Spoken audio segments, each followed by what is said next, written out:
All righty, we are recording. Brian Burk, welcome to the Do Big Things podcast. I appreciate you being here, man. I appreciate you having me. Thanks a lot. Good to see you. Good to meet you. Yeah, likewise.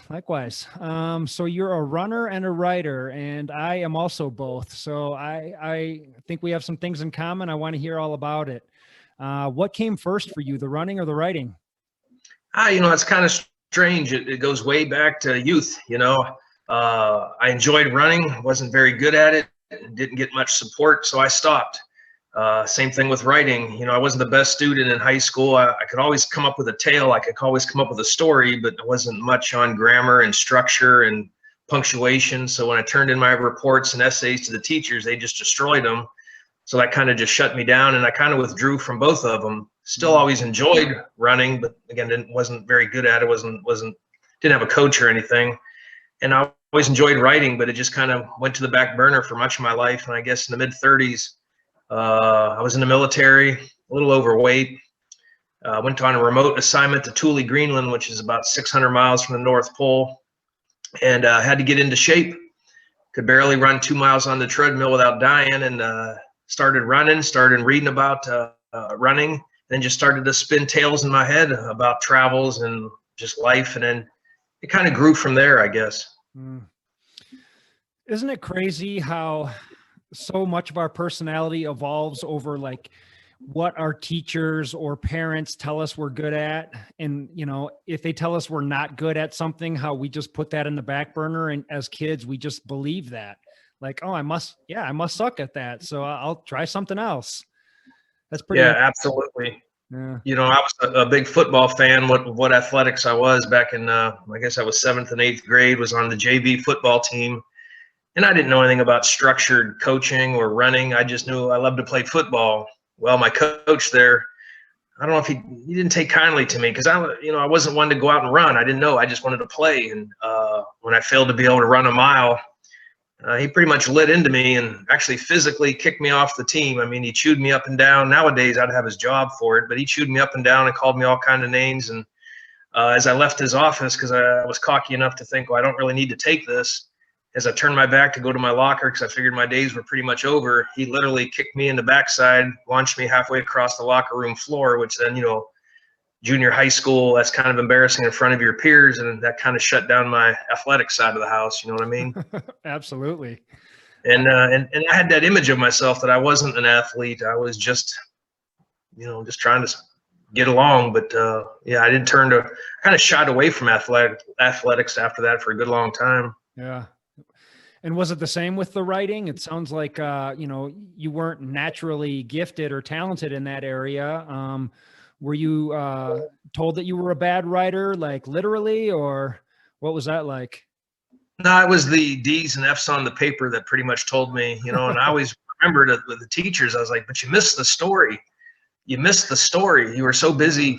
I understand that was their job and all, but there was a story there. Even as I've had other people look at some of that writing, he said, we get it. You needed help with structure and grammar, but wow, there was a story there. And the teachers never got that. They were just too quick to give me a big F and a D. And then that pretty much told me, well, I wasn't going to be an author. I wasn't going to be a writer.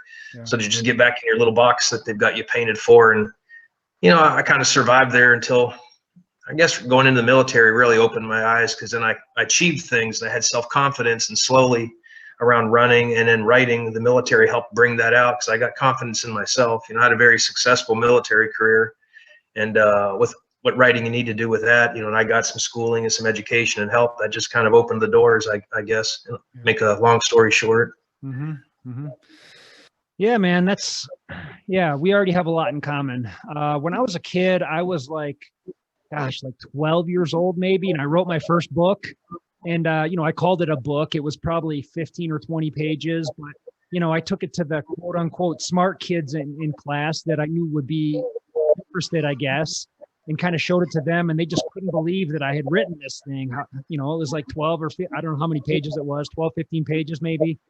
And, I kind of fancied myself a writer. And then I went to a private school, and they eventually made like a writing course that the gifted and talented kids got invited into, and I didn't get invited into this class. And I was so offended, because it was like, well, I'm the writer here. You guys aren't real writers, And like you, that just kind of told me, okay, I must suck at this. I better find something else that I'm good at in life. Pretty cool. Yeah, and I get it. Teachers, I'm not here to dog on teachers. They got a tough gig. You know what I mean? Sure. They got all these kids, and some kids care, some kids don't.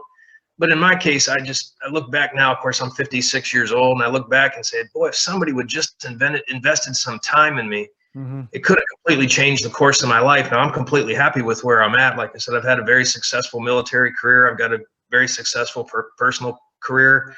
I've run 800-mile races. I hold my own now with running. So maybe they put me on the path I needed to be, but boy, nobody really took the time to invest in me. And I just hope there ain't kids today that are getting shoved in a corner that could be blossoming stars if somebody would just invest in them. You know what I mean? Totally, 100%. And another thing I feel like the school system kind of failed me on is I always loved reading, and I took literature courses in school, but they were always reading like books that I wasn't into. It wasn't necessarily like classic literature. We were reading like science fiction books, and that's just not really my personal genre. I know a lot of people are into it, but I just wasn't getting turned on to the right books. And it wasn't until I was a young adult and I discovered like Jack Kerouac's On the Road, and I just started thinking, man, you can write like this? Like this is real. Like I might be able to do something like this. So that's what kind of changed for me. Are you a big fan of literature as well? I've got I guess you would call it eclectic taste. I would go to all those discount bookstores, the $5 rack, and I would find something that the cover appealed to me, and I'd pick it up and read it. I mean, I've read everything from Moby Dick to the history of that band Kiss, and Billy the Kid, Custer. I mean, whenever it was on sale and looked interesting, I would pick up and read it. One of my favorite books, I can't remember the name of it, but it was a true story about whaling ships back in the day. And it just described what a whaling crew would go through during the course of their sailings. And, they would leave port for years on end as they filled the boat with whale and oil. And they got into detail about how they skinned the whale and all that. At the end of the day, I was like, holy cow, I had no idea. And I so enjoy learning about that different lifestyle or different adventurous type job. Yeah. But I've read a little bit of everything. Yeah. I don't stick to one area now. I think what I'm reading right now is a book about the donkey racing in Leadville. I can't remember the name of it now. It just escapes me, but no, it's on my counter. That's cool. So, did you have like a pretty normal childhood? It sounds like, the military is kind of what gave you your confidence. Was your childhood pretty normal, or what was it like? That's a tough question. I don't know what normal is. Now, my parents were divorced early on. I think I was in 4th grade. My dad had some issues in his life growing up. He was from a family that was split. His dad abandoned the family at a young age. So my father had some issues, and I don't know if he was truly comfortable with being a parent. So what he did was, after the divorce, he just kind of went on his way. I mean, he turned to working and unfortunately drinking as a maybe replacement for the family. I tried to do the best I could as a young man, try to keep touch with him.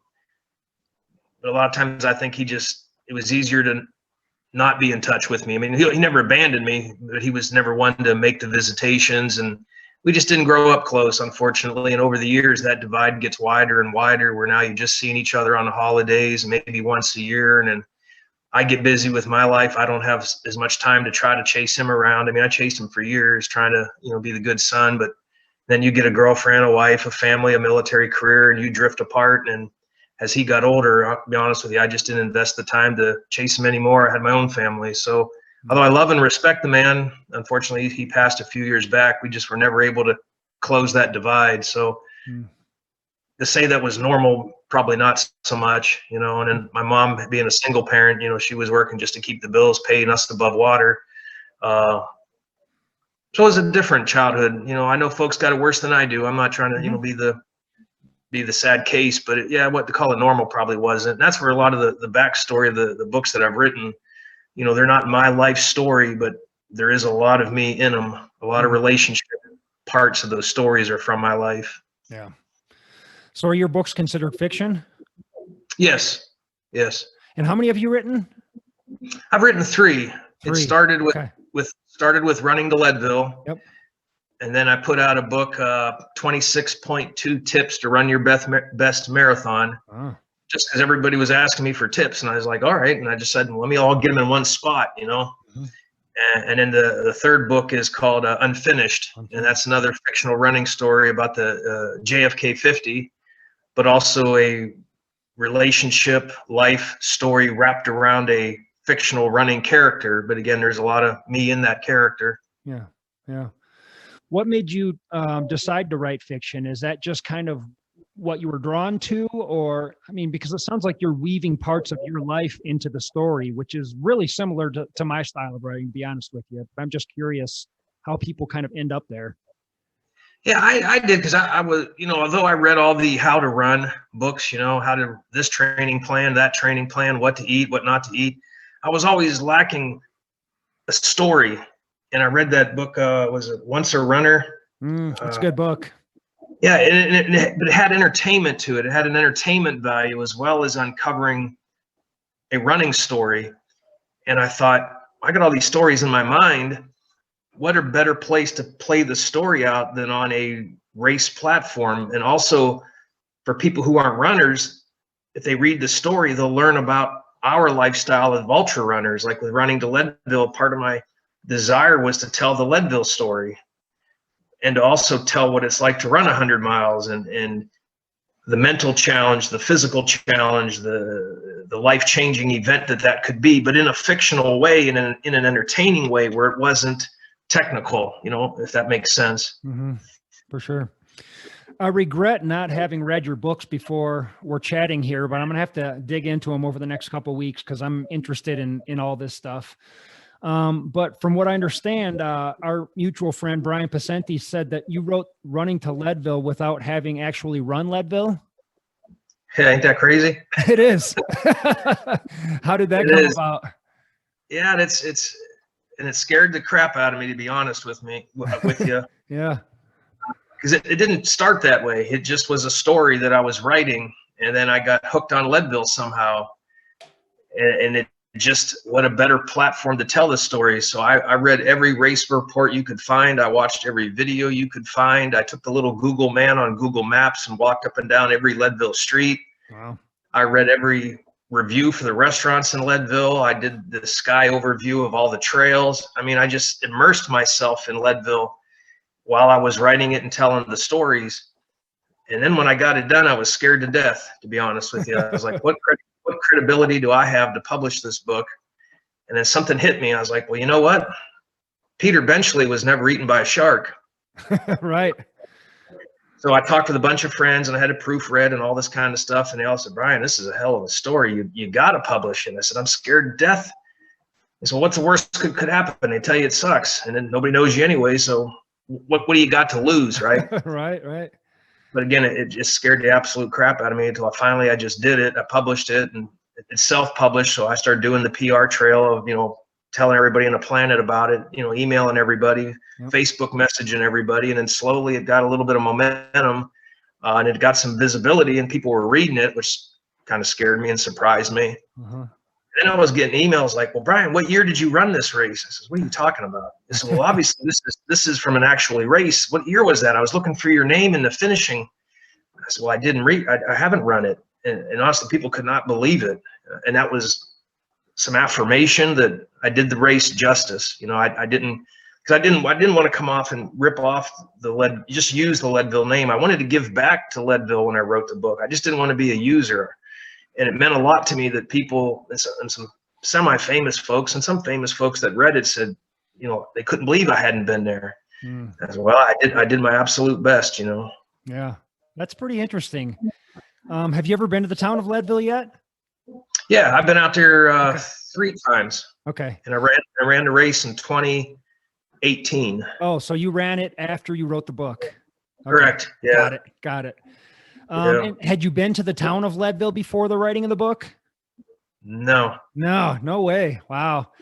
I wanted to so bad, but there was so much going on in my life that I just couldn't get there. And again, I struggled with how much do I invest in this? If this thing's a flop, and then I spent X number of going there, and really, maybe I never realized I'd even publish it. It was just kind of a drill and exercise until it got fomented and it actually became real. Mm-hmm. And then by then the race, that was 16, 17.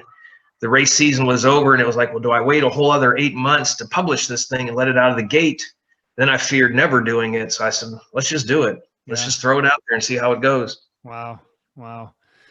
What were your expectations and what was different about Leadville in the race of Leadville as well when you actually went out there? I mean, if you did that much research, it almost must have seemed like you'd been there, you'd done it. Like, what was different? What surprised you? What surprised me, I came from sea level, is where I trained at, and I did everything I thought I could do. I went to the camp. I ran out here in 100% humidity in the middle of the summer, 30 miles of the crack. I did everything I thought I could do to account for elevation. I went out to Leadville 3 weeks early to try to, acclimatize for that elevation. And I really thought I had it, and I felt strong until I hit Hope Pass on the outbound. Mm-hmm. And what I think I did wrong was I used my nutrition plan for sea level races. I did everything that had got me successful to 6 other 100-mile finishes well with under 24 hours, 21 hours. And that just wasn't enough. But I didn't realize it till I was climbing Hope Pass and I was losing time. I was an hour and a half to the good going up Hope on the front. Mm. And I just had such a hard time muscling up that front side. And then coming down, I knew I needed to make up time. And I know this sounds like a cop-out, but I was somehow mentally, I must have got weak because I was happy to stay in the conga line as people are going down. I didn't want to be that guy that jumps out and passes everybody. Mm-hmm. And now I realize that was just being mentally weak and taking an easy way out. Well, I'll just follow these people. This must be good. If I would have just motivated myself down that hill a little bit faster. I mean, I missed the cutoff at Twin Lakes in seconds. I mean, I literally ran into the lady. I can't remember her name right now. I knocked her to the ground. I went to the ground. I was like the first or second person that she said she cut. And like I said, I ran right into her. I was in a full out sprint to try to make that cutoff. I would have just motored it a little harder down the back side, and then correspondingly, obviously, the upside as well. I know I could have finished. It was just that stupid cutoff in Twin Lakes, and I'm still in the dirt crying my eyes out in the mud of Twin Lakes. Want redemption. Yeah.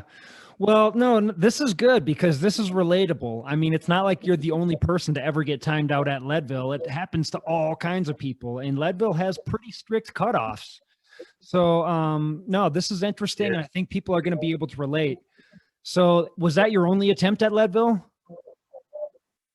Yeah, that was it. Yep. Okay. I was going to go back. I'm losing track of the years with COVID, but that was 2018. I was in for 2019. I did volunteer work while I was out there, so I was in for 2019, and I was training out here in Urari Mountains, and I took a fall and didn't really do damage to my knee, but impacted the patella tendon right where it anchors onto your shin bone, and that messed me up all summer, and I had to defer. About June, I said, I just can't do it. I'm not in the shape. I'm in too much pain. There's no way I can do it. So I deferred to 2020, and then, of course, COVID hit.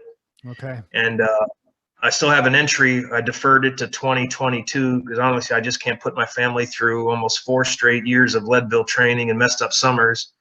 So I just made a commitment to my wife as I just can't do that this summer to the family. I am going to go out there. My plan is to go out there for a week or two just by myself and crew and pace and volunteer. And then so far, she's given me the green light. If everything goes right on the professional front, I'll be retired, and I plan to move out to Leadville about April of 2022 and live out there until after the race because I got to redeem my soul. There's part of me missing. No kidding. That's awesome, man. That's commitment right there. That's a beautiful thing. I truly admire that. Yeah, man.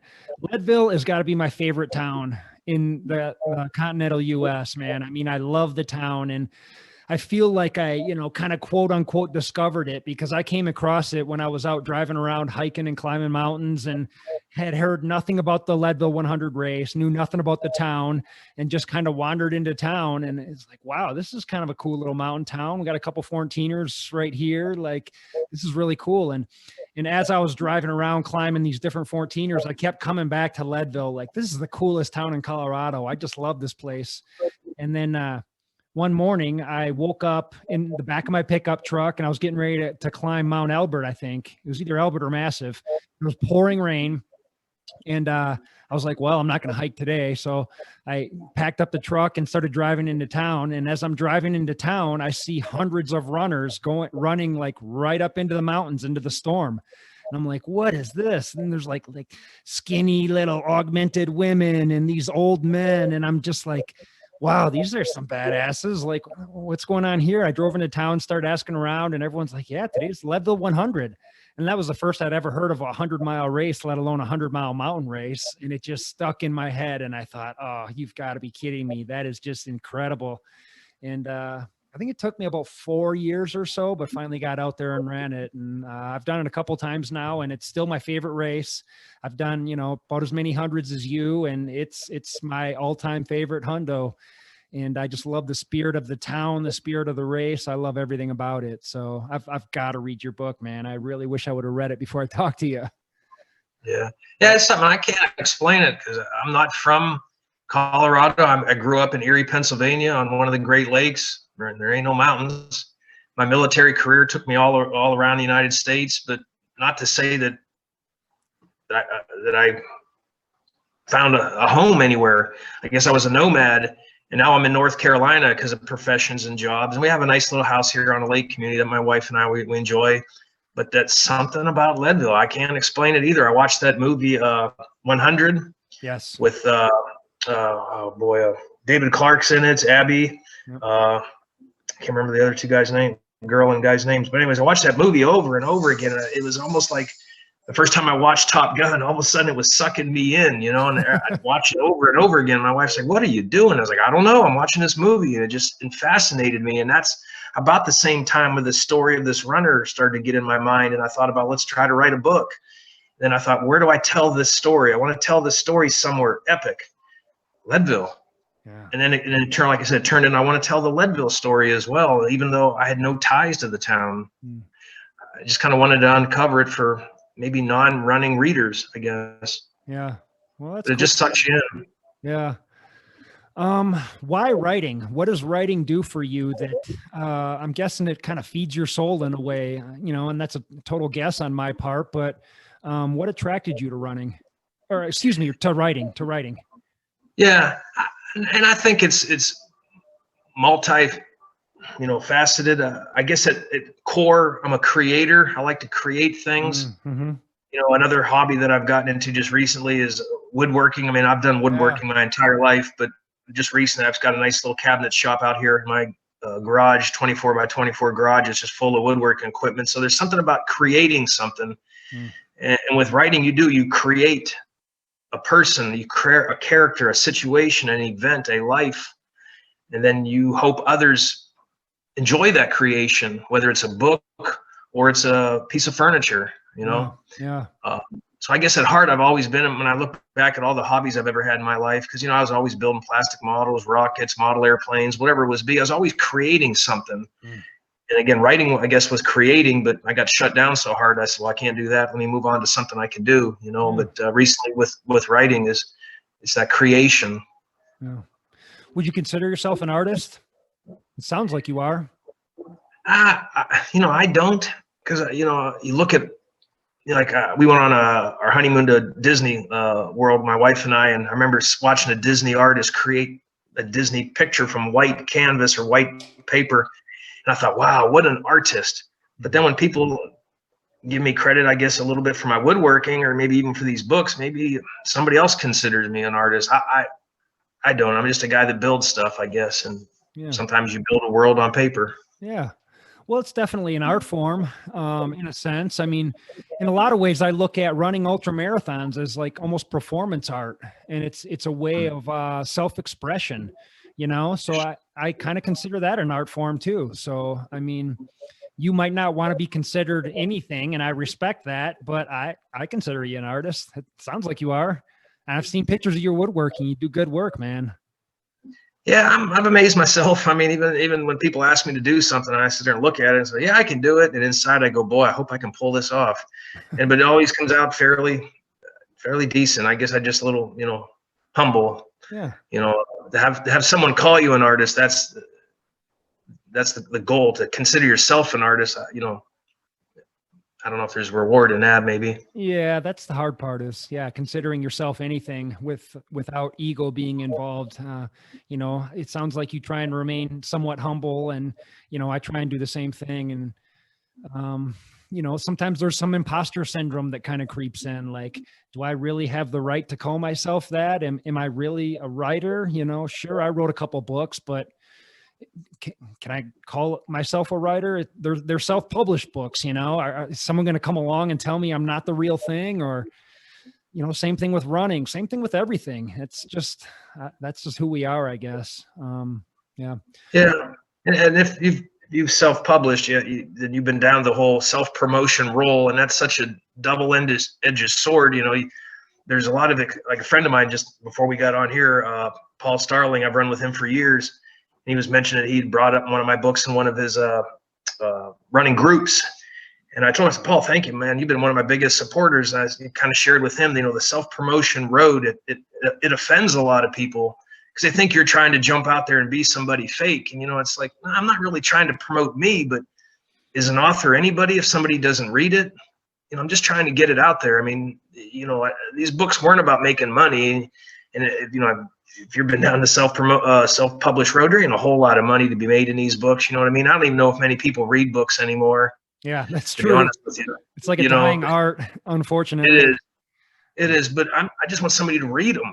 Yeah. You know, I'd lie if I said I didn't want to make a buck here or there, but they're not paying the bills. You know what I mean? I just hoped it would somewhat dampen the financial hit that wanting to run Leadville every opportunity I get. Yeah. Kind of helps the family budget a little bit, you know? Totally. Yeah, man. I mean, you know, all the writing that I did, it was just like, yeah, I wasn't trying to be a writer, or I wasn't trying to make a name for myself at all. I was just trying to make this piece of art and just get it out in the world. Like, I really loved sitting down to you know, like a blank canvas or a blank computer screen and creating something out of nothing.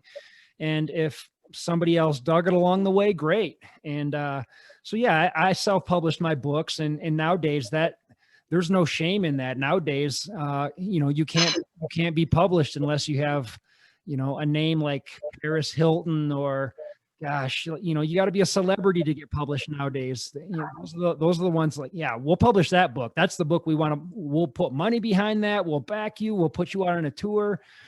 And so everybody's just kind of self-publishing their stuff to get it out there nowadays. And I just wanted to get my stuff out there. And it sounds like you're the same way. And I totally sucked at self-promotion. And in fact, I had no interest in it. Like, I didn't want to set up book tours for myself or go do readings. Like, I think I did one reading at one time, and it was just like, man, this is horrible. This is not why I wrote a book. This is, you know, like I said, I just kind of would rather be the artist guy sitting in a room with a blank computer screen and just filling it up. Like, that's what fed my soul at that time. Yeah. It's a tough gig, but well, there are a lot of good in it. I was able to connive my way into a couple of small marathons at their expos and have little book signings and all that. And then it turned into an addiction about meeting the people. It was almost like the books were just a way to get in there and to meet people and to hear their stories and inspire a few and make some contacts and stuff like that. And, you know, COVID shut all that down, but it was almost like the one created the other. You know, I mean, I had so much fun just talking to people and interacting and hearing their life's journey. And then if they picked up a book and read it and said it was good, that was almost a bonus, you know? Totally. 100%. You mentioned David Clarke. I remember seeing him at the Leadville race selling his books. He had a little pop-up tent there, and, you know, people would come up and they'd buy his book and he would chat with them. And I just remember thinking, man, I don't even know if I could do that. Like, I don't even know if I'm interested in doing that, but, and God bless him. Have you read his books?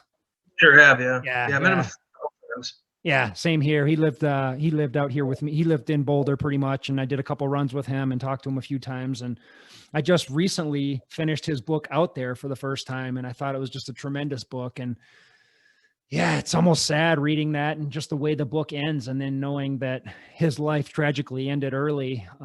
It's kind of a shame, but it was kind of fitting that the book did come out before him passing away. Yeah, it's pretty incredible. Just his story, but So what was your first ultra marathon, and how did you decide to go for those long distances? That's another story. Another I thought loaded you were, question. well, I thought you were all crazy, man. I mean, again, I started this journey, you know, like I said, I went to Thule, Greenland. That was 2000, about, 8 pounds overweight by military standards. And this young airman who signs you in at the base and weighs you and all that kind of stuff and gets your records. You know, jumped up on the scale and I was overweight. And I remember her looking up at me going, well, Sergeant Burke, you are a big boy. I was like, holy crap, I've never been called a big boy in my entire life, and I said, something's got to change. So I started banging out miles there on a treadmill because, Thule is, like I said, 600 miles from the North Pole and it's dark the majority of the year. So I just started running just to lose weight, but then, reading Runner's World and that type of stuff, it was like, well, maybe a 10K. Okay, what's this half marathon about? Well, I'll try to run a marathon. And I finally got that done in 2005 when I was overseas in England. Had a special duty or a special ops assignment with the Air Force. And one of my coworkers there, Garth Peterson, he had run ultra marathons. And he said, you need to run these ultras. And I'm like, what's an ultra? He said, well, it's longer than a marathon. I said, you are crazy. No way in the world.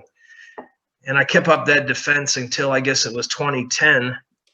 And then it seemed like I found a flyer at a running store here in Newport News, where I was living at the time. And it talked about a 24-hour race. And I thought, well, that sounds fun. You just run all day. Let's see how many miles I can bang out. And that was the Virginia 24-hour race against cancer. My running mentor, George Nelson, had put that on he's put on now almost 13 years.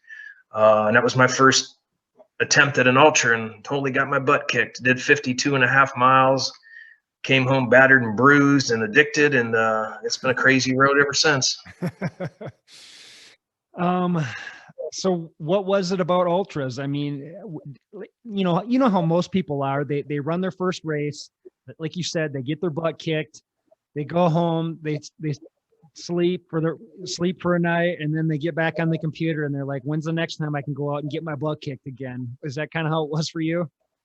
A little bit. I think it's because it's kind of like that analogy with golf. We all come back for that perfect swing. Well, during almost every ultra, you have that mile or two that's just perfect. And then when you're busted up and bruised and bleeding, you're thinking, I want to get that mile back. Maybe I can get 2 of them or 10 of them or 20 of them, or maybe I can go, a half hour faster in 100 or whatever it might be. I think we're all in search of that perfect, if not race, maybe moment within a race, Yeah. I think that's why we keep coming back. And I guess once you get, I don't want to use the word accomplished, but I don't know what another word is, where, I'm not so scared of hundreds anymore. So now it's like, well, let's do 100 in the mountains. That'll scare me. Yeah. Let's do 100 in the desert. Oh, that'll scare me. Or, you just try to get to that next thing. Yep. And that's probably where I guess I feel like I'm at now. I've signed up to do one of Laz's races in June, Heart of the South, 340 miles race. It's kind of the sister to Vol State. Okay. And I've never done a multi-day thing like that. And it's, well, this don't scare you. I don't know what will. How many days is that? I think they give you 10 days to get it done, but I don't want to be out there for 10 days. My goal, no. And I have no idea what I'm talking about, but a lot of my friends that have done them, 8 to 7 days, something in there is kind of the goal. Okay. Right on, man. That's incredible. Yeah, man. You bring up a good point. Like, finding those little special moments and those long races where you just feel like elated. You feel like, man, this is what I was born to do, or I'm catching a couple good miles here. This is a beautiful thing. And you just feel connected. You feel, like a higher power, or you just feel touched by the hand of God, or blessed, or there's a million different ways you could describe it, but you're right. It's those like you have those moments in a race, and then you also have the lowest of low moments in a race, and somehow you're able to like live almost a couple lifetimes in 100 miles or 50 miles even, and you just think, man, I just want to go back and do that again. So yeah, man, you bring up a good point. That's totally true. Yeah, it's hard to explain until you've been in the middle of it. Like you said, in a span of one step, you can go from feeling like you're capable of winning the world. The next step, you don't even know if you can breathe. Yeah. And then within a few more steps, you're like, I'm right back on the horse. Let's do this again. And you're in a constant battle with yourself. And then honestly, what I enjoy the most is that moment of stillness after you finish. You know, you've been moving for 24 straight hours, and all of a sudden you can get still. And there's just something about that accomplishment of I don't have to move now. There's joy in that. A lot of times that's the carrot I'm running for is, I got myself here. Now I got to get to that moment where I don't have to do this anymore. Totally. Yeah.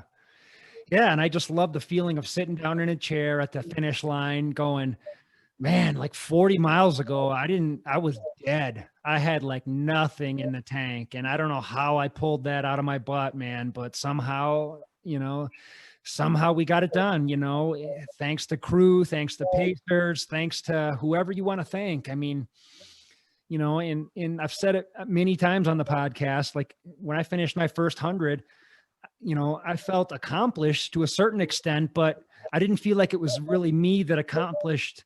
I felt like anybody could do this. I felt like we've all got this in us if we wanted to do it, And to me, it just raised the bar that much higher. Like if I can run 100 miles, and I wasn't a gifted athlete in high school or I sucked at sports. And if I could manage to get this thing done, like what else can I do in life? No, without a doubt. Can I start a business? Can I write a book? Can I play a musical instrument, learn another language? It's like, it just raised the bar to like, maybe I can do whatever I want to do. Like I've heard before. Yeah, without a doubt. It can be life changing for you because, like I said, if you can make your body move for over 100 miles, there's nothing you can't do if you have the same desire to do it. Now you got to have that desire. Just because you run 100 miles doesn't mean you're going to be successful in business. You got to have that same desire to be successful in business. But you've proven you've got it. You just got to unleash it. And it's helped me as well. As like I said, not that I feel like I'm accomplished at this, but you said this is what I do, and there's many times in a race when it's sucking, and I tell myself, Brian, this is why you're here. This is what you do. This is what people expect of you, and this is what you expect of you. Let's get it done. Yeah. And I guess that's why. I hate to always go back to Leadville, but I guess that was what was so defeating about Leadville. That was my first DNF at 100, and I'm just crushed because I didn't get it done for me, the crew, the family, the friends, the social media people that were watching. It just was devastating. So that's where, we just got to go now, take care of that. Yeah. Well, don't feel bad, man. I feel you 100% because I don't know if you've ever heard of Nolan's 14. Yeah. So I've given that thing, I don't know how many cracks, and some of them were pretty serious attempts, and some of them were kind of half-hearted attempts, but I've DNF'd that a good half dozen times, man. And and sure, I've done probably double-digit 100 miles, like 10-ish 100-milers. And so like, you get to this feeling like, well, maybe I can just keep going forever. Maybe, maybe Nolan's will be easy. Maybe I'll set a course record or something. And, I've never been able to make it past half a dozen peaks. And, there's got to be a certain amount of luck there too. I've had bad weather. I had pneumonia the week before one attempt. I had some bad luck in there, but I've been there, man. I felt the tragedy of defeat. So you're not alone there, man. And failure is a part of success. It's going to happen. If you're going to be an ultra runner and you're going to go do all these races, some of them aren't going to happen. Some of them you're not going to make it to the finish line because there's a certain amount of luck involved in not only getting to the start line, but getting to the finish line. Like a lot of things have to go right. So don't beat yourself up, man. Just think about how much sweeter it's going to be when you do cross that finish line. Oh yeah, without doubt. Yeah, it was a tough year afterwards. I'll be honest with you. I dealt with, just dealt with stuff, and then to come up injured the next year, then that just dogpiled on me. It was tough. There were some struggles there, and I kept a lot of it inside. I didn't let it out as much, but when I had an opportunity to talk about it, I guess right before COVID, one of the running stores had me out, and they wanted to talk about DNFs. And I never intended to make it Leadville focused, but I wanted to talk about what it's like to DNF and how you can overcome that. And then the heartstrings open, the chest's open. Next thing I'm a bawling idiot, and everybody's there like, holy cow. But then they said that inspired them, that I was so raw with the emotions from Leadville that finally maybe came to a surface of what it truly meant to me to fail out there. But you're right, failure is just one step towards the next victory. So, you know, I've made amends with it. But like I said, I'm still laying in a ball of dirt out in the front of Twin Lakes out there, and right behind that little fire station area. And I got to get back up and just run it in. Yeah, you'll get it done, man. Just stay patient and keep persevering, and you'll get it done. I have confidence in you. I mean, if you feel this passionate about this race and you love Leadville that much, you know, it's going to happen. How could it not happen? There's no other way.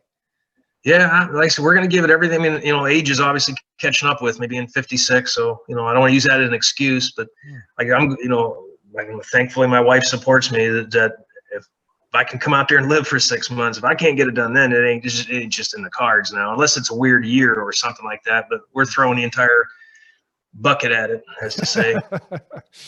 Well, that being said, you've done a bunch of 100-milers, so it's not like you're not an accomplished runner. I mean, you've done a lot of races. What was your first 100, and what was that like? I was Umstead 100 out here. Now I live just 45 minutes from the race course, but it's the big East Coast race. It's Umstead State Park, 8 laps, 12.5 miles. Well supported, a good entry level 100, but it's not easy. But the support is in place. You know what I mean? If you have commitments, you can finish it. But it's you know, it's 8,000 feet over, you know, 100 miles of up and downs. I use the equivalent of, you know, it's like boxing or going to a boxing match with Mike Tyson or Sugar Ray Leonard. You know, do you want to be punched twice really hard in the face, or do you want to be punched 40 times with body blows? You know, what's the pain there? But that was my first 100, and what was this? 22:36, I think, was my finishing time. Nice. And I've done it once before to 21:40 something. I can't remember for some reason. Nice. And then I've done the used to be the Graveyard 100, which is running all the way down the Outer Banks, 102 miles down Highway 12. I'm trying to think what my other hundreds were. Cape Fear 100, which is a cool little race around a half-mile track, which you'd think just would be mind-numbing, but it's great because it's lit, and it's almost like you never go into those dark moments. You know, it's a constant light.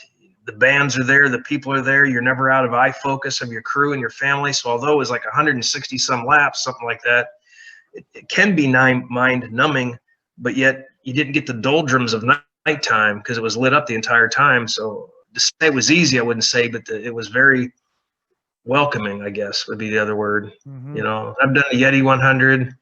Can't believe I'm forgetting them. I got 8 of them so far, but I guess that might be saying something where you start to forget them. They all start to blend together after a while. Yeah, they do. Yeah. Until you go look at the buckles, and it's like you remember all the pain. Yeah, no kidding. What were some of your lowest lows running 100-milers? I love hearing suffer stories. I love a good suffer story. So do you have any good ones for me? Yeah, you know, I did it, the Yeti 100, you know, and again, that was probably when I felt like I was at my strongest. You know, I had done Umstead, I had done Graveyard. I felt like I had arrived. I think it was my 3rd or maybe my 4th 100. So I towed the line with a bunch of friends, and I thought, man, I got this. This is easy. This is a fairly decent course, you know, in Demacus, Virginia, on a Virginia Creeper Trail. I set up, you know, a decent pace for me, you know, and then we made the turn. I can't remember where we were exactly out in time-wise, but we had to make the climb up to the top of White Mountain at about mile 60.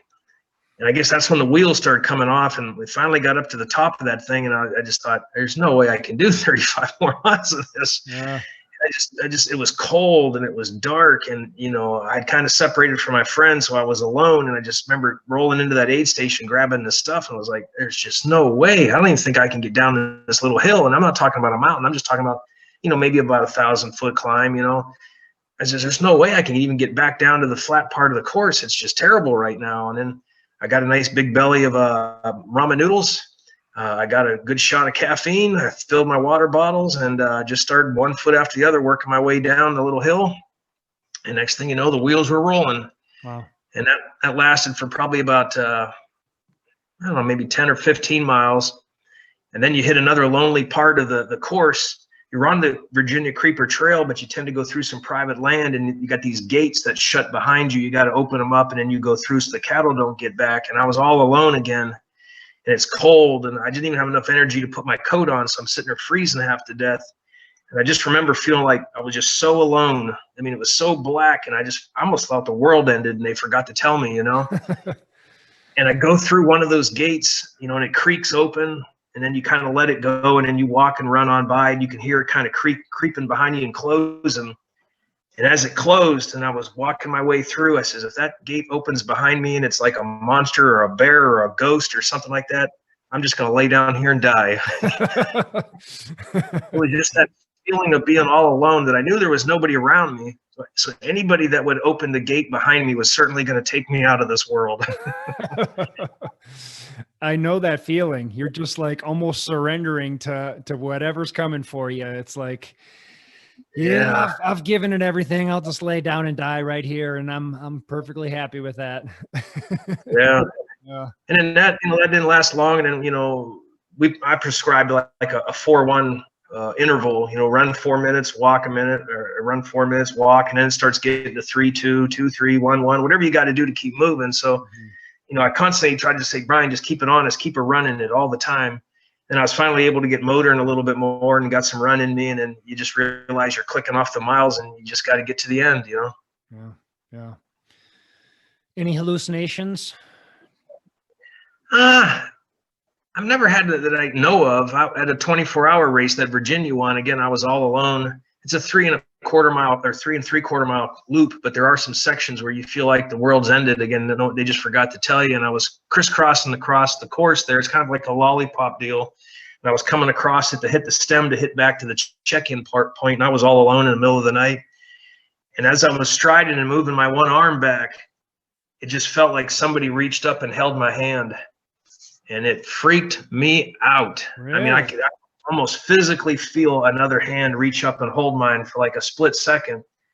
And I know I was all alone out there.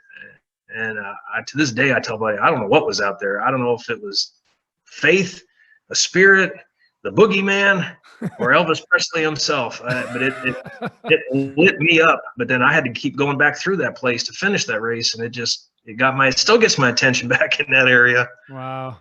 I don't know that I've, yeah, it was. I don't know that I've ever had a hallucination, like see something weird, but that was a weird experience. It's never happened again, thankfully. Wow. But, well, not to say that. And I remember on the Graveyard 100, I was running down Highway 12 amongst the sand dunes, and there's a little park, an observation place that there's a little building with a porch on it. And I remember seeing somebody on that porch at like 2 o'clock, 3 o'clock in the morning. And I'm like, why are they watching us? Why are they watching me?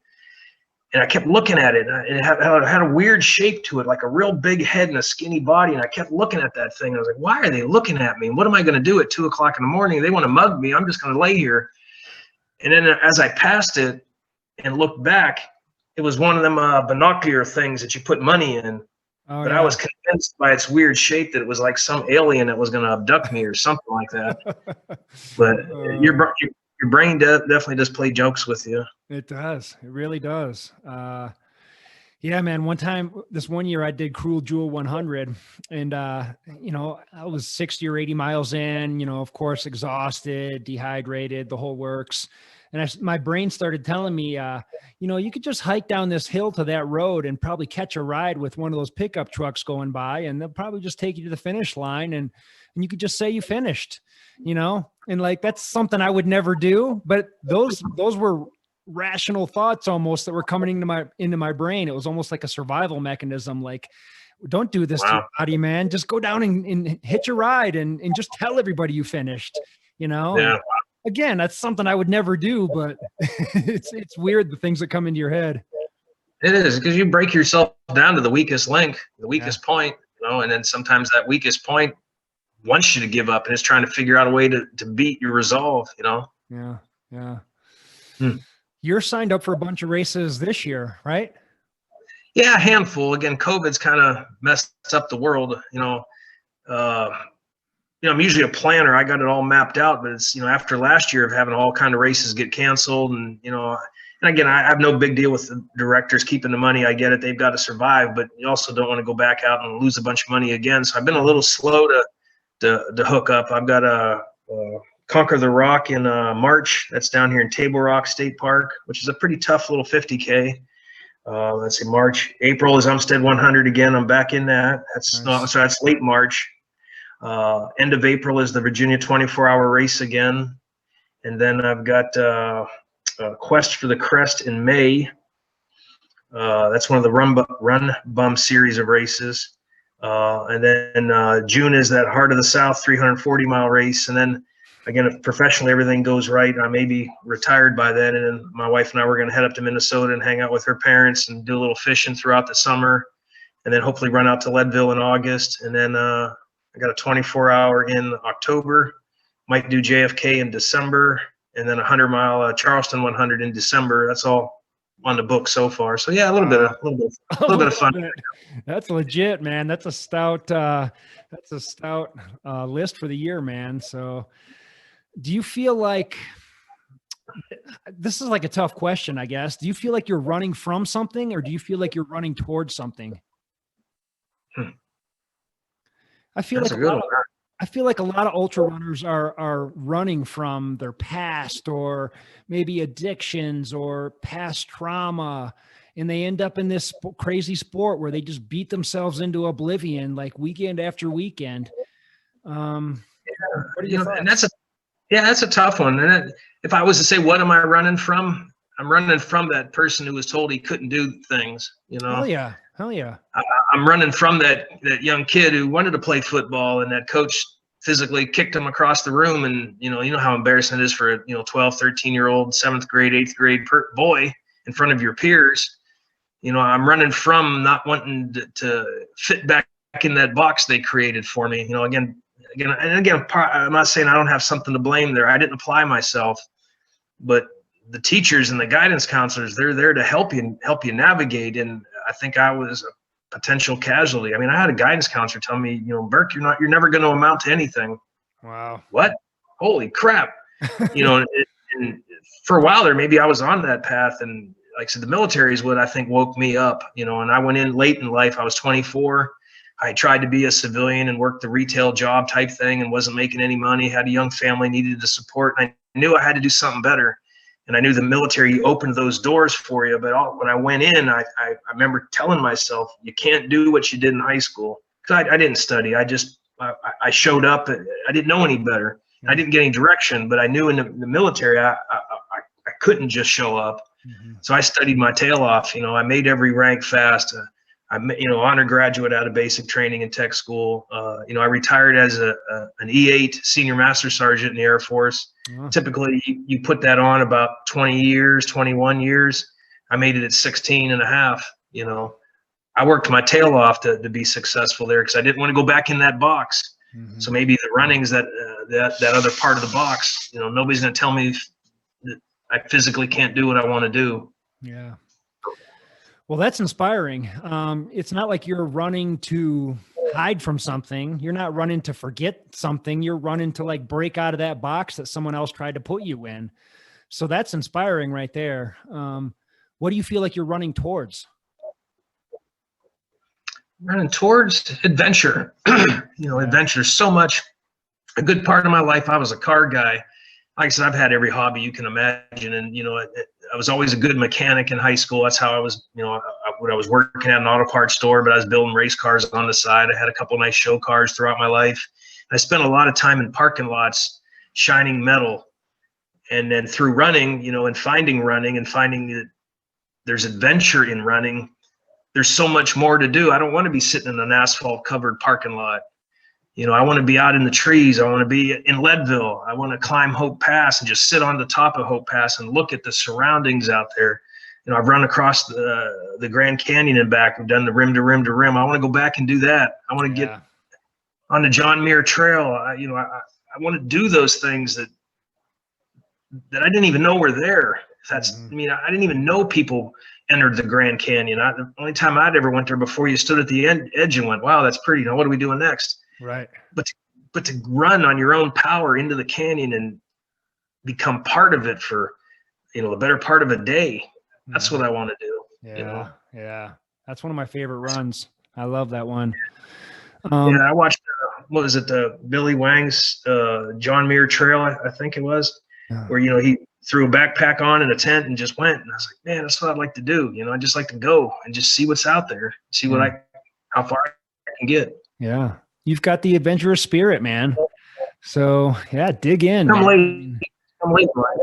Yeah. I mean, that's what we're all about, is just getting out and doing big things. You know, obviously that's the name of this podcast. And that's something I truly believe in. Like, do big things, find out who you are. You know, you got to do the little things to get to those big things, but find out who you are, find out what you're made of. That's how you get to know yourself. You know, sign up for something that scares you and just go see what happens. You know, it doesn't matter if you finish the thing, just do your best to show up to the starting line and see what happens. So I dig it, man. Absolutely. Yeah. Yeah. It looks like your tape is coming down over the, you said you're a conspiracy guy. Before we got on here, I've got to hear what are some of the conspiracies you're into, because I'm not really a conspiracy guy, but I listen to them all and I kind of study them all, and I think that there's probably a little bit of truth to almost all of them. So yeah, I got to hear yours. Well, I don't got any real big ones. I guess again, part of my military career was, Air Force Special Ops right after 9/11. I actually was in the process of moving from one assignment to the other from Thule, Greenland, over to RAF Mildenhall. I was in my mom's living room when the towers went down. So obviously when I hit the ground at Mildenhall, it was full go, baby. And the next 4 years was constant rock and roll. So when you hear a lot of those intel briefs, and again, I don't want to get political with anybody, everybody's got their own opinions of stuff, but when you personally hear the briefs and you form your own opinions, not what's fed to you by the media, you just know that there is a percentage of the world that wishes us ill, right? Mm-hmm. And you just have to acknowledge that. So just on the computer side, I just realized I'm not smart enough to keep them out. So somewhere I heard about how people can turn these little cameras on without you knowing about it. And I said, well, guess what? With a piece of tape, I can stop you. Yeah, totally. Yeah. So, anytime we're just got the things on, I mean, we both, my work one and my personal one, I just, like I said, I covered up just so I'm not caught doing something I shouldn't be doing or somebody watching what they shouldn't be watching, For sure. Yeah. Same with your phone. You keep that covered up? Yeah, I'm probably semi-guilty because, again, I'm on the social media probably too much, but, with chatting and talking about running, I mean, I don't put any drama on there. It's all about puppies, pizza, and running, but I try to watch what I do. Yeah. I know. I mean, they say our phones are just basically a tracking device, and at any time they can just turn it on and listen to our conversations or see what we're doing. And, I don't do anything illegal or anything really that I'm trying to hide, but still it's a little concerning that that's a possibility, yeah, it's pretty weird. So, but you're not one of those crazy conspiracy guys like 9/11 was an inside job or, Earth is flat or, JFK conspiracies or anything like that. You don't go that deep. No, nothing that hardcore. Yeah. No, I listen to them all and I just chuckle, but basically for the computer things where it was just, I guess I watched a TV show and they had said how easy it was for people to turn them on. And I said, I can fix that. Yeah. And I don't even know what good it does other than block the camera. I mean, that's all it does. I mean, nothing else I've ever changed. Yeah, same here. I had tape over the lens on my computer for the longest time, and now I'm on Zoom all the time. So yeah, same here. So I noticed on Facebook, you do something called the Ultra Crazy Minute. Tell us what that is. Yeah, that was just started on a whim. I just was trying to come up with another way to entertain people. A friend of mine that runs that 24-hour race, Jessica Anderson, she's got one of them TikTok channels, I guess. I haven't ventured there yet, but she started with she's kind of into fashion, the outfit of the day, where she'll get on there and explain her outfit in a comical, humorous kind of way. And it was really just not jab at her, but just to say, hey, I can do that for running. So I started with the running outfit of the day. And obviously I realized that my report would be red shirt, black pants, topo shoes, goodbye. So I eventually figured I got to do something different. So it just started on a whim of, hey, let me talk about running for a minute. And I host a race out here every January, the first Saturday after the new year. And it's called the Ultra Crazy New Year's Run. Oh. And it started as a training event for my first 100. I didn't want to run 100 miles by myself, so I invited a bunch of friends out to come run with me. and that's grown over 9 years now. Now it's an actual race. We go out and run Umstead. You can run anything you want. You can run 1 lap, or you can run 50 miles with us. Wow. And we just called it what originally was called the Brian's Ultra Crazy Run. Just everybody thought I was nuts. And I just tried to spin it into a more marketable name. And I just thought, well, I'll lean on that for that Ultra Crazy Minute as well, and just talk about something silly and maybe inspire somebody along the way. Yeah. Yeah. Are you trying to educate people or inspire people, or what's the main goal? Or are you just is it kind of half a goof? It's an educated, inspiring goof. Okay. I mean, it's unscripted. A lot of times I don't even know what I'm going to talk about until the camera clicks on. But obviously, I don't take myself too serious, and I'd like to educate people, but maybe in a way that they don't even realize they were educated. You know what I mean? Maybe they caught a tip that they'll use in the middle of a race and go, I don't know where I even got that. And we all want to inspire somebody. So, it's a little bit of everything, but completely unscripted, I'm not taking it too serious. Enough people are watching it, so it keeps me doing it. But I'm on episode 13. Nice. We'll see where it goes. That's cool, man. Keep it going. It's cool. I dig it. You're a man of faith, right? Yes, sir. How does that play into your running, or does it at all? Yeah, it does in different forms, I guess, and at different times. I guess when you're broken down to your core, it's easier to realize there's something bigger than you, right? Mm-hmm. A lot of time in prayer when you're running by yourself, a lot of time when you're alone, you've got to cling to something. I look at the world a lot, and I think there's got to be something else. There's got to be good in the world, because there's just so much wrong that I got to cling to something. And I firmly believe there's a bigger plan. There's a bigger presence. There's a creator. And we just can't rely on ourselves. There's got to be a way that we're helped through this world, I guess is the easiest way I can say it. And like I said, when you're busted down and bleeding, that's the easiest time to reach out. But, we need to reach out all the time. Yeah. Right? Yeah. Yeah, that's true. When you're at mile 80 and you're completely wrecked, that's a good time to say, God, get me through this. But yeah, I'm guessing if God wants to hear from us, that's probably not the only time he wants to hear from us. Yeah, absolutely. And I'm guilty, like probably we all are, that you call on him when you're at your worst, and I try to lift him up when I'm at my best, but sometimes maybe we get full of ourselves. So, and I try to use it as an opportunity when you do spend time with other folks, and if you can work it in there in a non-obtrusive way, because, for part of my life, if you would have tried to share your faith with me, I would have shut you down and said, I don't want to hear about it. So I respect that there's people out there that if you beat them amongst the head and shoulders with faith, they're going to run. And I was like that. You had to slow leak it on me. It had to be the mustard seeds over time that finally grew to me. If you would have tried to hit me with the fire hose, you would have turned me away. So I realized there's people like that. So I just try to leak my faith and my walk, and maybe that soaks into them over time. And again, it's not part of me saving them. It's the plan. I'm just a tool. Yeah. Yeah. 100%. You just show people the way, and that's just through you, just, being a man of God. You just, you show people the way, and maybe they'll pick up on it and maybe not.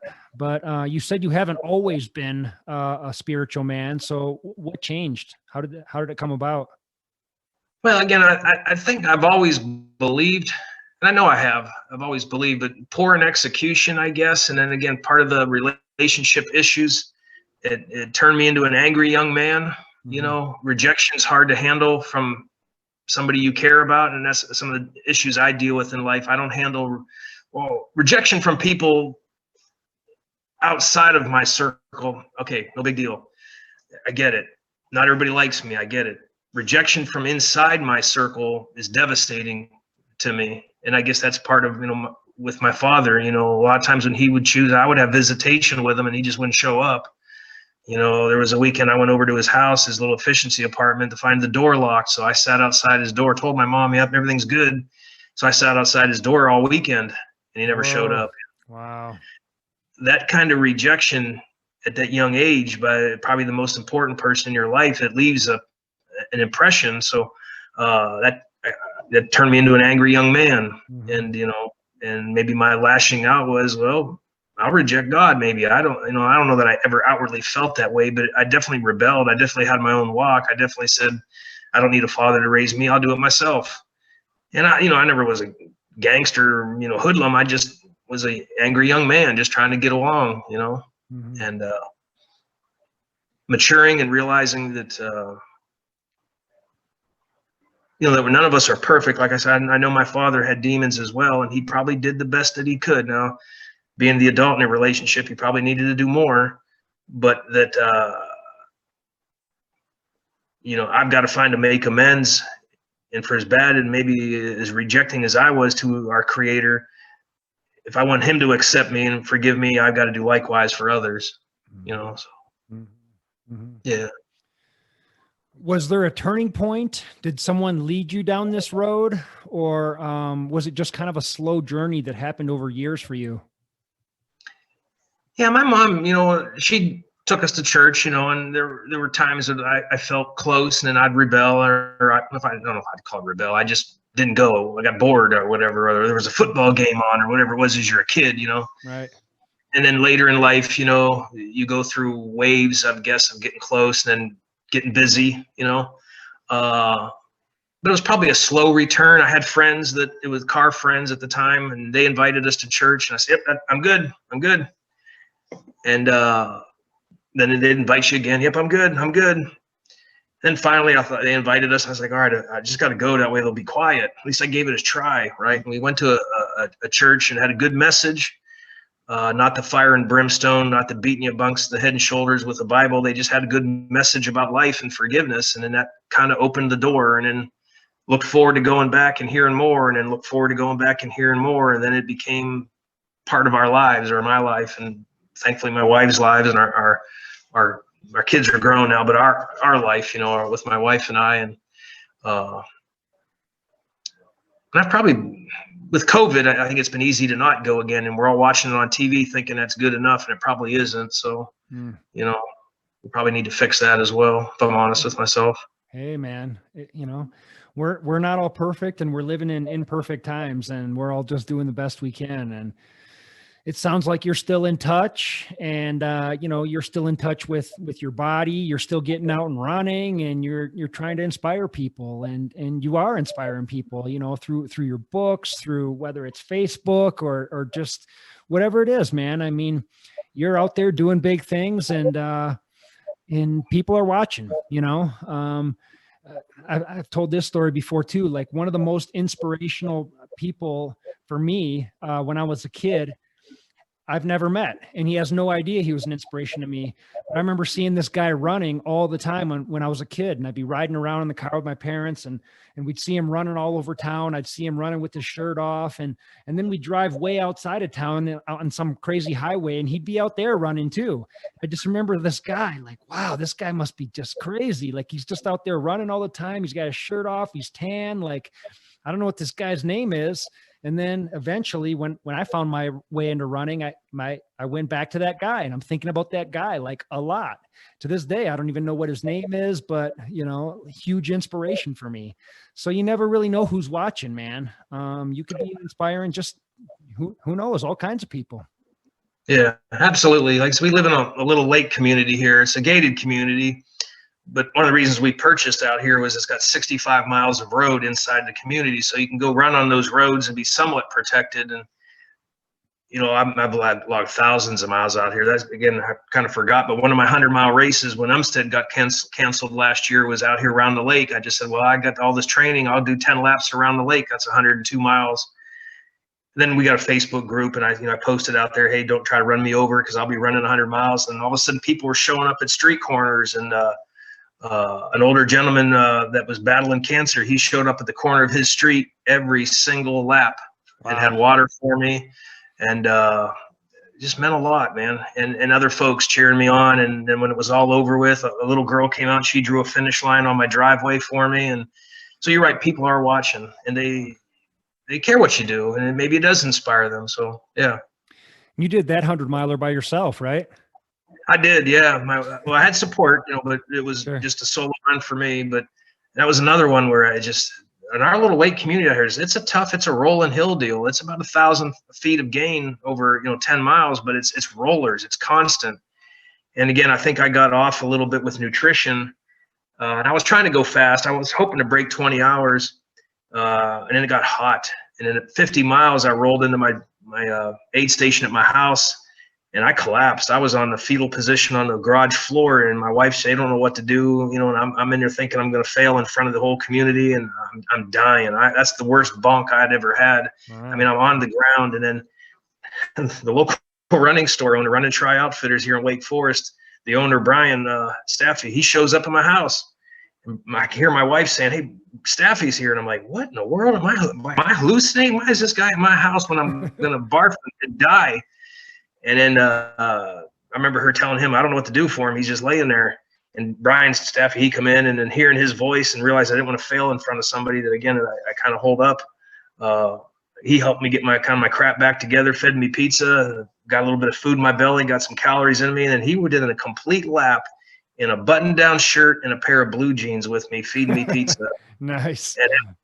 And that's what I tell everybody: if your running store owner won't do a lap with you in blue jeans, you need to go somewhere else. But again, he's an ultra guy, so he knows what it was like. And, he was there at the right moment in time. And then we were able to get our crap back together in 102 miles. And I think it was just over 24 hours. Wow. But, wow. That's cool. What I learned with that race is when I raced that run is how much you do get off of crowd support and aid station and crew workers. Because here there was nobody, for 10 and a half miles. That little bit of energy you get at each one of those spots definitely helps to carry you. And when it's truly solely you, it's a little bit harder to do. Yeah, big time, especially 100 miles, man. I mean, there's plenty of points when you're like, why am I doing this? This is insane. My house is right there. Why don't I just go to bed? But yeah, man, that crowd support, that energy from other people, that's real, man. And that's why I love pacing and crewing people so much. I love being, just last weekend, I was able to pace the women's course record, the new course record holder at Stories Ultra. She ran 100 miles. And, as I'm running along with her, I'm kind of piecing this whole pacing crewing thing together, because we've sort of built a business model around going out and crewing and pacing for people that come to Colorado and don't really have anybody to help pace them or crew them. We'll come out there and we'll help them out. So we're going to be at Leadville this year as well. So I may be knocking on your door for help, but, yeah, but yeah, man, it's like, you have to bring the good energy and make them think that it's them that's bringing the good energy, and it's like, you have to help them with everything you've got, even if you're dragging them through the fire and through hell to the finish line, but you have to almost make them believe that they're the strong ones. You're not helping at all. You're just there just for kicks, but that energy is huge. And I just love that. I just love being a part of it. I love helping people just finish crazy goals and do big things, man. I love getting people up the mountain for the first time if they've never been up this mountain. Like, I love being the one to be with them, and I love getting people across finish lines too, man. It just inspires me in a deep way. Yeah, sure does. There's a lot of reward in that. Yep, absolutely. Yeah, there really is, man. So on your blog, I think it's your blog, or do you have a website? I do. Yeah, it's kind of fallen behind a little bit because I just, through all the statistics, I don't know if people read blogs anymore. Oh yeah. Yeah. They do, for sure. I know, it's it's like podcasts are the new blog almost. Like, exactly. Everybody's got a podcast now. But I came across your blog, and one of the first lines up there, it says, "I've come to realize I may not have the ability to place on the podium, but I do have the desire to run epic distances and epic races at epic locations."